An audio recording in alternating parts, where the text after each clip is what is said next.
자, 관리론에 이어서 이제 입지론. 입지론도 요거 솔솔치 않게 그래도 그나마 조금 중요해요. 입지론도. 그래서 입지, 설립자, 건물이 쓰겠죠? 땅, 지자. 그래서 그거에 관련된 이론입니다. 그렇죠? 그래서 뭐 우리가 사람이 쓰면은 뭐라고 그러죠? 그죠? 그렇죠. 입신 그러잖아요. 입신양명한다 그러잖아요. 입신. 건물이 쓰면은 뭐예요? 입지. 그죠? 토지에 쓰는 거죠. 그래서 우리 가게의 장사에는 목이 중요하다. 이런 말 쓰잖아요. 그게 이제 장사하시는 상업에 관한 어떤 입지의 용어라고 또 볼 수도 있겠네요. 자, 그러면 입지를 하기 위해서는 어떤 조건이 있습니다. 그래서 우리 교재에는 두 번째 큰 테마로서 입지 조건 이렇게 나와 있죠. 자, 그래서 유용성이 중요하죠. 유용성, 있을 유자, 효과의 효자. 쓸모성이죠. 쓸모가 있어야 된다. 그래서 주거지는 보니까 우리 쾌적성하고 편리성이죠. 쾌적성. 그래서 남향을 선호하잖아요. 그 다음에 편리성. 옆에 뭐 시장도 있고, 근처에 학교도 있고, 이런 거. 그 다음에 상업지는 뭐예요? 장사가 잘 돼야 되겠죠. 그러니까 수익성. 그렇죠? 수익성. 매상고라고 합니다. 매상고는 뭐예요? 팔매자, 윗상자, 높을고자. 그래서 결국 최고로 많이 파는 거. 그게 매상고죠. 매상이 올랐네. 매상고가 어떠네. 이런 표현을 쓰잖아요. 이게 중요하죠. 장사하시는 분은. 그 다음에 공장 돌리는 분, 이 공업지는 뭐예요? 생산성이 중요해요. 생산성. 비용은 조금 들어가고, 생산 많이 되고, 생산성을 유용성으로 판단을 합니다. 자, 그러면은, 사람이 이제 땅 가지고 설 수 있는 게 말이죠. 주택이 있으면 주거지가 되고, 그죠? 벼가 쓰면 뭐예요? 농업지가 되겠죠. 그 다음에 상가가 쓰면 상업지, 공장이 있으면 공업지 될 거 아니에요? 근데 이제 우리 시험에서는, 특히 이제 요 상업지 쪽에 많이 포커스를 맞추고 있어요. 상업지. 그죠? 그래서 상업 입지론, 요걸 파악하는 게 훨씬 중요합니다. 그래서, 다섯 번째, 우리 교재에 다섯 번째 상업지 나와 있죠? 그래서 요 상업지를 한번 보죠. 자, 상업지 보니까, 첫 번째 표가 입지 유형물 점포, 상가가 입지를 했을 거 아니에요. 그죠? 그런데 보니까 여기에 어떤 좀 뭔가 특색 있게 입지를 하더라 이거예요. 상가들이 보니까 집심성, 집재성, 산재성, 국부적, 집중성 요렇게 되는 것들이 있더라. 입지를 하더라. 그런 점포를 갖다 각각 그런 점포라고 부르면 되는 거겠죠. 그래서 집심성 점포 보니까 집합에 있다. 중심, 도시의 중심에 집합에 있더라. 그런 점포를 갖다 우리가 집심성 점포라고 그러죠. 대표적으로 뭐예요? 백화점. 그죠? 백화점. 교회에 백화점 있는 거 봤어요? 아울렛은 백화점이 있어도, 그죠? 시골에 백화점 없잖아요. 그죠?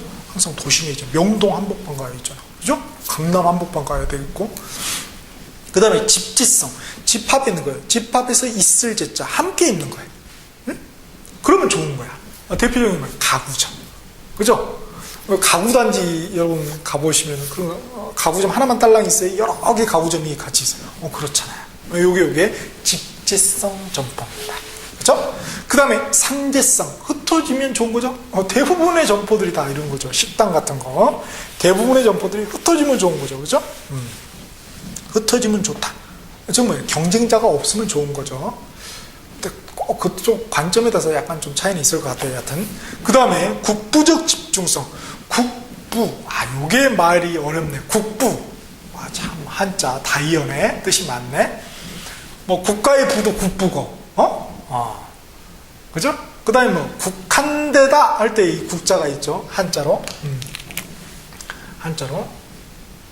이런 국자가 있죠. 국한될 국자.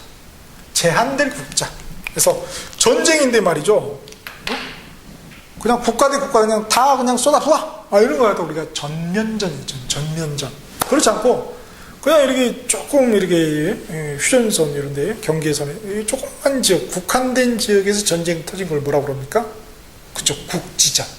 국지전. 이렇게 하죠. 국한된 지역이잖아요. 마찬가지로 이 상가가 입지하는데 말이죠. 곳곳에 있는 게 아니라 특정 지역에만 이렇게 딱딱 있는 거예요. 예컨대 대부분 석재점이 그렇죠. 석재점에 보면은 대부분 그 도시 입구 있죠. 톨게이트나 아니면은 시골 같은 경우는 그 마을로 들어오는 초입 요런 데 저기 가쪽이 국한돼서 있어요. 석재죠. 이렇게 비석 만들고 이런 데 있잖아요. 그죠? 그런 것들이 이제 국부적 집중성 점포에 해당이 됩니다. 그래서 입지 유형별 점포를 그 예를 좀 우리가 개념과 예를 알 필요가 있겠고요. 그 다음에 그러면은 상가라는 것은 어디에 입지한다. 그죠? 어떻게 입지하고 이게 상업지가 어떻게 되는지 이 갑론을박이 있을 거 아니겠습니까? 그거에 대한 게 바로 입지이론, 줄여서 입지론이 되겠죠. 그래서 상업입지론이라고 우리 세 번째 가로로 되어 있죠. 상업입지론. 그래서 이건 이제 주장자고 그 개념이 뭔지를 이제 일단 우리가 기초적으로 볼 필요가 있겠죠. 그래서 보니까 중심지이론, 보니까 크리스탈러가 주장한 거시적, 큰 개념의 거시적 중심지이론이 있고, 그 다음에 허프의 두 번째 동그라미 이 미시적 중심지이론, 작은 개념, 작은 미자를 써서 앞에는 크게 본다 그래서 거시적, 이건 작게 보니까 미시고, 그 다음에 세 번째 레일리의 소매 인력 법칙이 있고, 마지막 네 번째 넬슨이라는 사람의 소매 입지 이론이 있습니다. 자, 먼저 거시적 중심지 이론 크리스탈러 거 보니까 최소 요구치와 재화의 도달 범위에 의해서 중심지가 완성되더라 이런 표현을 썼어요. 그래서 최소 요구치가 뭐냐 보니까 중심지 기능을 유지하기 위해서 최소 필요한 인구수다 이렇게 되어 있죠. 그죠? 이게 중심지가 되려면은 또 한 몇만, 몇십만, 이런 게 뭔가 있을 거 아니겠어요, 그렇죠? 그거하고 그 다음에 제한의 도달 범위, 여기 최대 통행거리가 있겠죠, 그렇죠? 요거에 의해서 이렇게 어느 정도 바운더리가 형성이 돼서 요게 딱 중심이 되더라 이거예요, 결국은. 우리 시골에 대표적으로 읍내가 있죠, 읍내. 읍내, 그죠? 장서는데. 그때로 다시 돌아가고 싶으시죠? 거기, 오일장역. 거기가 이제 이런 거죠, 뭐. 그 다음에, 미시적 중심지 이론은 말이죠. 미시적 중심지 이론은, 소비자 행태에 관심을 주었어요. 소비자 행태. 그죠? 요 말을 중요시 여기시면 되겠습니다. 소비자 행태에 보다도, 그러니까 크게 보는 게 아니라, 그 소비자들만 이거 작게 이렇게 보는 거죠. 그래서 미시적이다.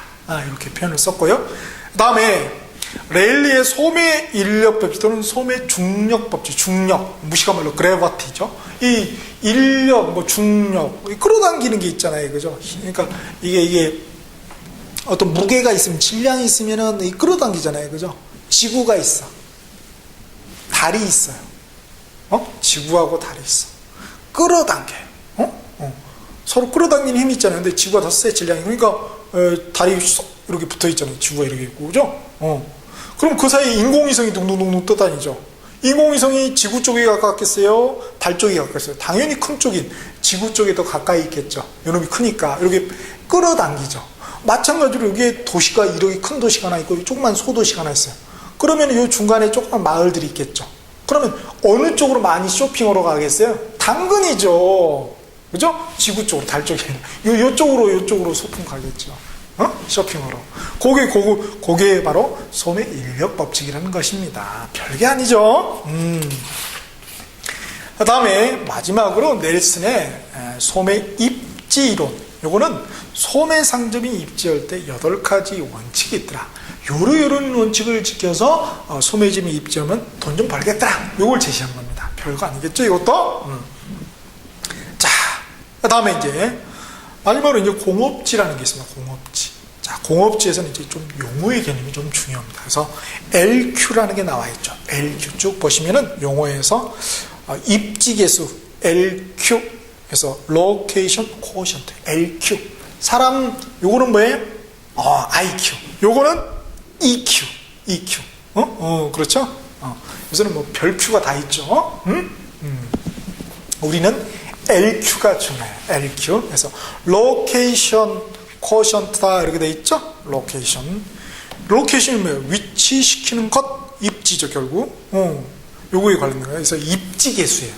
그 수치를 보고 의미가 있어서 거기서 이게 뭔가를 판단할 수 있는 거죠, 그죠? 그 계수를 보고. 자, 봅시다.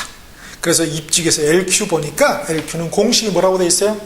특정 산업의 전국적인 고용비분의 특정 산업의 지역적 고용비더라. 이게 이제 LQ에 대한 공식입니다. 공식. 식으로서 용어를 정의한 거죠. 자, 무슨 얘기냐면 산업, 예컨대 반도체 산업을 해볼까요? 산업이 여러 가지가 있지만 그 중에 이제 반도체 산업이 있어요. 반도체. 그 반도체 산업에 전국적인 고용비가 있겠죠. 전국 그냥 전국 평균 낸 거. 그것뿐에 말이죠. 예컨대 이제 특정 산업 반도체 지역이 있겠죠. 특정 지역. 전국의 고용비 말고 특정 지역. 예컨대 수원의 그 동네 특정 지역의 반도체 산업의 고용비가 있겠죠. 그렇죠? 고용의 비율 얼마나 많이 고용하냐. 그럼 이게 수원이 삼성전자가 있으면 훨씬 높을 거 아니에요. 다른 데보다 뭐 2000 그 SK 하이닉스인가 그거보다 훨씬 높을 거 아니에요. 규모도 크고 그러니까 그죠? 그러면은 이게 당연히 이 분자값이 큽니까? 풍부값이 큽니까? 분자값이 왕창 크죠. 그러니까 1보다 값이 그죠? 크게 나오겠죠. 그죠? 그래서 이 LQ 값이 1보다 크면은 수출 기반 산업이다. 이렇게 하는 거죠. 반도체 수출해서 먹고 살잖아요. 그죠? 그래서 이르면은 자급자족. 그리고 1보다 작으면은 비수출 기반 산업. 이렇게 부르는 겁니다. 오케이. 그래서 LQ라는 개념 우리가 정리가 돼 있어야 되겠고요. 그 다음에 공업 입지론이 있죠. 공장은 이런 데 입지해야 돼. 이런 게 있을 거란 말이에요. 보니까 배버의 최소 비용 이론. 그래서 수송비가 제일 적게 드는데 입지해야 된다. 하여튼 비용이 제일 적게 드는데 그 중에 수송비가 적게 드는 쪽에 입지해야 된다 이거죠. 그에 반해서 레시는 최대 수요 이론. 시장이 큰 쪽에 입지해야 된다. 많이 팔릴 수 있는 곳 시장 옆에 이런 데 입지해야 된다 이거죠. 그 다음에 통합 이론은 역시 뭐니 해도 뭐니야. 이윤이 중요해. 공장은. 그렇죠? 이윤이 제일 많이 벌 수 있는데 입지하면 되지. 그게 이제 아이사드의 통합 이론, 이윤 극대화 이론이 됩니다.